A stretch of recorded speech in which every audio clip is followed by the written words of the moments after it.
Guest editor स्वरूप Mohanty sir हमारे साथ फिर से स्टूडियो में जुड़ गए हैं। स्वरूप सर, बाजार को लेकर एक बार आप जरा अपने पहले ठीक दीजिए। शुरुआत हो गई है आज के कारोबार की, और जो हम इंटरेस्टिंग ट्रेंड देख रहे हैं कि आज जो छोटे मझोले जो बैंक्स हैं वहां पर बहुत तेज सेल ऑफ है। HDFC बैंक, ICICI बैंक 1% ऊपर, 1.5% ऊपर ये कारोबार कर रहे हैं, और निश्चित तौर पर बड़े बैंक हैं, ये लीडर्स भी हैं। क्या बेहतर रणनीति होगी कि जो छोटे बैंक हैं या फिर मिड साइज के बैंक हैं वहां से पोजीशन को शिफ्ट कर लें जो निवेशक हैं बड़े बैंकों में, ICICI बैंक और HDFC बैंकों जैसे बैंक में? नहीं, बहुत ही इंटरेस्टिंग शुरुआत है, but beginning of the week है तो too early to form any opinions. But ये जो अभी तक जो डिस्कशन हुआ है इतने में इतना कुछ हो गया है कि जैसे आप देखेंगे डाइवर्जेंस तो दिख ही रहा था हमें लास्ट 2-3 साल में। एंड बिजनेस लीडर्स जो हैं वो लीडरशिप मुकाम में जाने भी चाहिए। वो एक थोड़ा बहुत टू अर्ली टू से कि ऐसा होगा कि नहीं। बाजार ब्यूटी, आपने बोला कि 800 स्टॉक ऊपर है तो 1600 नीचे है। That is the beauty of the market, नहीं? एंड जब भी आप सोचते हो कि आपके लिए एक स्टॉक अच्छा है, वही टाइम में किसी और को लगेगा कि स्टॉक बुरा है, तभी तो ट्रेड होता है, राइट? एंड बट हमारे हिसाब से कंसोलिडेशन ऑफ द मार्केट है। लास्ट ईयर के हिसाब से और आज के हिसाब में काफ़ी चेंज आई है मार्केट में, and that is how stock market should be, right? But एक जो अभी जो डिस्कशन हुआ है इसमें हमारा भी हाउस हुई थोड़ा बहुत सीमित था, as was agreeing with that कि डाइवर्जेंस होएगा, और जो लीडर्स हैं उनमें और बाकियों में शायद फ़र्क आ सकता है। कंसोलिडेशन एक लॉन्ग अवेटेड था, थोड़ा बहुत जो सैनिटी होना चाहिए मार्केट में वो भी आना चाहिए था। लेकिन अगर 2-3 साल एक सेकुलर अप ब्रॉड मार्केट जो रैली था या एक तरफा चल रहा था, उसमें थोड़ा बहुत तो डिफरेंस आना चाहिए। एंड ये डिफरेंस राइटफुली कॉर्पोरेट रिजल्ट्स के तरफ ही जाने चाहिए। बिल्कुल, राइट। तो पूरे अभी बैंकिंग स्पेस को अगर हम देखें तो आपका व्यू ज़्यादा हैवी प्राइवेट बैंक या निजी क्षेत्र के बैंकों की ओर ज़्यादा आता हुआ दिखाई दे रहा है? हम लोग का व्यू 2 साल से यही था, तो उसमें हम कायम थे। एंड लकीली अनफोल्डिंग थोड़ा बहुत चालू हुआ है। टू अर्ली इसको सस्टेन रहना पड़ेगा। ये 2-3-4 महीने से कुछ नहीं होता है, लेकिन अगर सस्टेन रहेगा एंड ऑफ द ईयर तो काफ़ी फर्क। सर, आपने डाइवर्जेंस के बारे में बात किया कि मेन और बॉय जैसे सेपरेट होते हैं, वो भी कह सकते हैं। लेकिन जो छोटे मझोले बैंक्स हैं, इसमें 2 एंगल है। एक तो प्राइवेट बैंक्स है, इनकी परफॉर्मेंस उतनी अच्छी हो नहीं रही है, MFI स्ट्रेस का भी इशू आ रहा है। PSU banking as a pack, यहाँ पे कहीं ना कहीं ऑपरेशनल पैरामीटर्स इंप्रूव तो कर रहे हैं, पर क्या ये सस्टेन करेंगे? एक बार PSU बैंक्स पे आपकी नज़र चाहिए सर। PSU बैंक्स अगर हमारी होल्डिंग भी देखें, हमें होल्ड कर रहे थे, but mostly with the leaders, right? जब भी ये फ्लाइट टू सेफ्टी होती है, always stay with the leaders. ऐसा एक बेसिक, एक बोरिंग सा एक व्यू है जो हम उस पर कायम रहते हैं। बट देखिए, जिसका रिजल्ट अच्छा हो, जिसका बैलेंस शीट स्ट्रेंथ से स्ट्रेंथ जाए, वो स्टॉक्स चलने चाहिए। एंड आई थिंक वो एक थोड़ा डिफरेंशिएटिंग फैक्टर जब रिजल्ट्स के और जब मार्केट चेंज होता है तो वो एक नज़र आता है।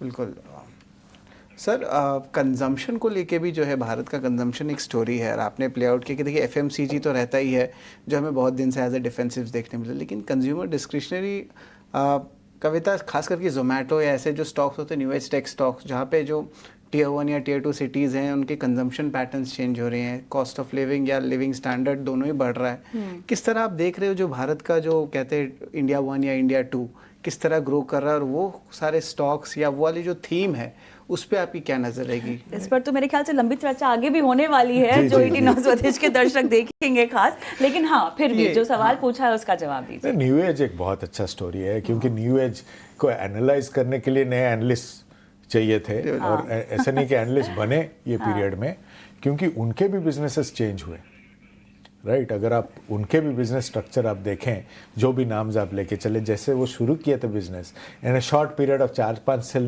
साल में ही उनके बिजनेसेस चेंज हुए।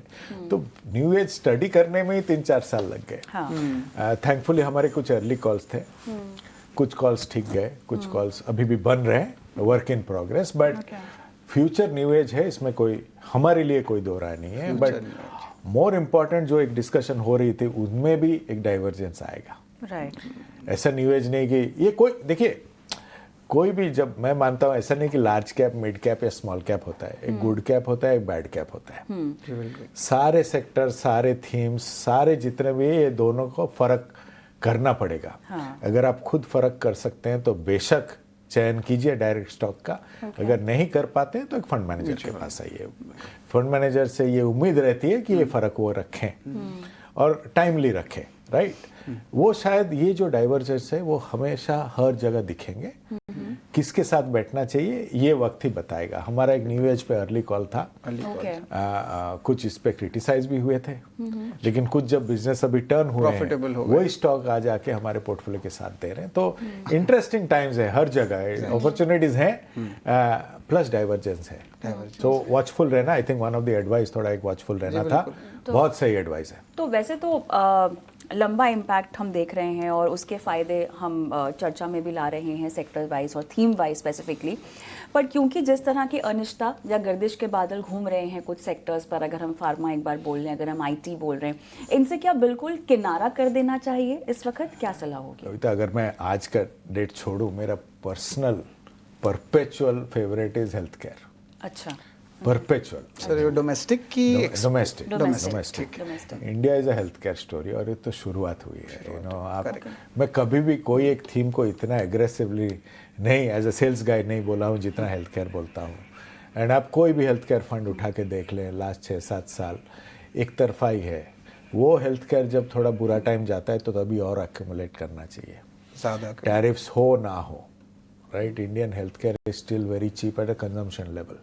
जो मेडिसिन के प्राइसेस हम देते हैं इंडिया में, आप वही मेडिसिन वही जेनेरिक आप बाहर कंपेयर करें, उनका प्राइस देखें। जो hospitals, the quality of hospitals जो प्राइस में हमें मिलता है वो बाहर जाके देखें। जो डॉक्टर्स कंसल्टेशन में जो प्राइस में हमें मिलते हैं अब बाहर जाके देखें। और डॉक्टर कंसल्टेशन में मिलते हैं, बाहर वो नहीं मिलने लगे, राइट। वेटिंग पीरियड बहुत रहता है। आप कई कंट्री में टाइम के शॉर्टेज की वजह से नहीं बता सकते। हेल्थ केयर के बारे में मैं सारा दिन बता सकता हूँ। और स्वरूप सर, देखा है कि बहुत सारे एनआरआईज भी आते हैं जो यहाँ पे अपनी सारी ऑपरेशंस करवाते हैं, कॉस्ट ऑफ प्राइसिंग बहुत कम रहता है। मुंबई के लार्ज होटल्स में, हॉस्पिटल्स जाइए, see the number of medical tourism is serious in India. ये शुरुआत है, राइट। बिकॉज हमारे डॉक्टर्स अच्छे हैं, हमारे फैसिलिटीज़ बेहतर बनते हुए जा रहे हैं। देखिए, एक चीज़ बहुत पहले मेरे एक डॉक्टर फ्रेंड ने कहा था 2001-2002 में, पेनिट्रेशन ऑफ मेडिकल इंश्योरेंस जितना बढ़ेगा उतना मेडिकल फैसिलिटीज़ बढ़ेंगे, क्योंकि प्राइस उतना आप अफोर्ड कर सकते हैं। और मेडिकल इंश्योरेंस पेनिट्रेशन तो अभी शुरुआत है, गवर्नमेंट की तरफ से भी काफ़ी सपोर्ट है, right. At the lowest level also there is insurance. तो ये सब चेंजेस जो होंगे ना 8-10 साल में इम्पैक्ट होगा। और health care is just not pharma. आपके जो फिटनेस अभी जो शुरुआत हुई है, मैं आपको एक बहुत सिंपल सा एक पूछता हूँ आपसे।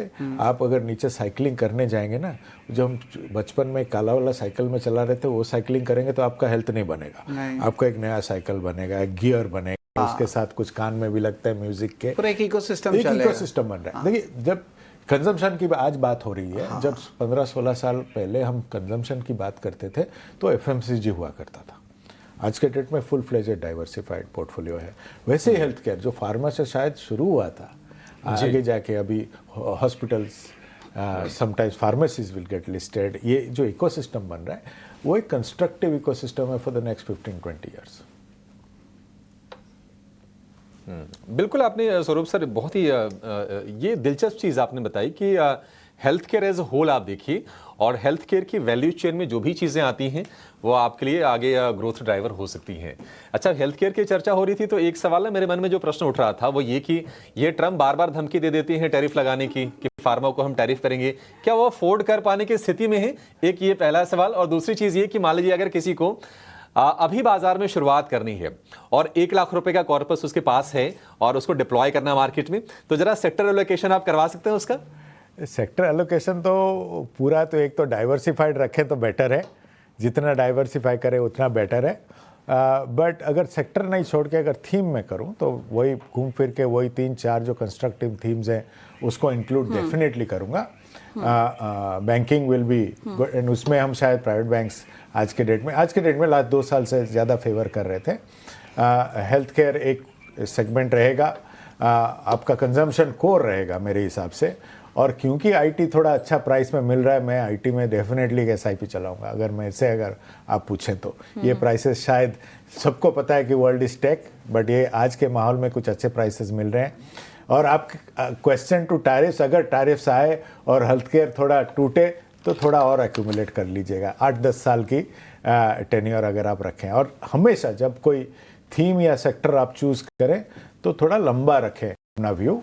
शॉर्ट में शायद ज़्यादातर आपका ही एडवाइस लोगों को दोहराऊंगा कि you have to choose, be careful if your investment tenure थोड़ा छोटा रहता है। जितना आप लंबा बनाएंगे उतना बेहतरीन आपका ये जो अनफोल्ड करता है एक थीम का वो बेनिफिट आपको मिलता है। तो लंबा बैठिए ऑन दिस थीम्स, एंड वो धीरे धीरे डाइवर्सिफाई करते हैं थीम्स, धीरे धीरे हर जगह।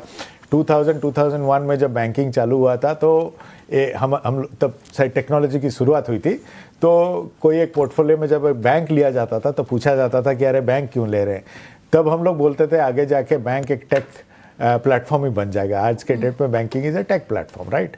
वैसे ही अनफोल्ड करता है एवरी थीम। सो सेक्टर और थीम में थोड़ा डिफ्रेंशिएट कीजिए। सेक्टर साइक्लिकल होते हैं, थीम्स एक लॉन्ग टर्म कंस्ट्रक्टिव थीम बनते हैं। जैसे मैन्युफैक्चरिंग अभी इंडिया में बनना शुरू हुआ है, अगले 10-15 साल में मैन्युफैक्चरिंग भी एक स्ट्रॉन्ग थीम बन के आएगा। सो आइडेंटिफाइंग अ थीम थोड़ा अर्ली और उस पर बैठना, क्योंकि थीम्स कंस्ट्रक्टिवली ग्रो करते हैं। ऑलराइट, तो मेरे ख्याल से मार्केट ओपनिंग विद हमारे गेस्ट एडिटर स्वरूप मोहंती, इस एडिशन को फिलहाल हम यहीं पर समाप्त करते हैं, लेकिन बहुत कुछ है आने वाले कुछ घंटों में जो कि स्वरूप के साथ हम देखेंगे। इनफैक्ट हमारे गेस्ट एडिटर जो हैं वो मार्केट वॉइसेस के इंटरव्यू भी करेंगे। 11 बजे पुनीता कुमार सिन्हा के साथ स्वरूप मोहंती की खास चर्चा आप देखिएगा। बतौर गेस्ट एडिटर सवाल जवाब होंगे बाजार की चाल पर, और जिन थीम्स का इन्होंने जिक्र किया है, जो 10 साल का इन्होंने लक्ष्य रखा है भारत के लिए, जिन क्षेत्रों और थीम्स के बदौलत, उसकी पड़ताल होगी। और ब्लू स्टार के मैनेजमेंट बी त्यागराजन जी भी हमारे साथ जुड़ेंगे दोपहर 12 बजे, और स्वरूप मोहंती की खास चर्चा होगी। कंजम्पशन पर बात हो रही है, जानना चाहेंगे कि इनकी रणनीति क्या है आने वाले समय में, और किस तरह से बाजार का उतार चढ़ाव और ग्लोबल हेडविंड्स को ध्यान में रखते हुए कंपनी अपनी रणनीति बना रही है। इसके अलावा भी बहुत कुछ पड़ताल की जाएगी हमारे आज के गेस्ट एडिटर स्वरूप मोहंती के जरिए। लेकिन फिलहाल इस एडिशन को हम यहीं पर समेटते हैं। And over to you Abhishek, Sharad.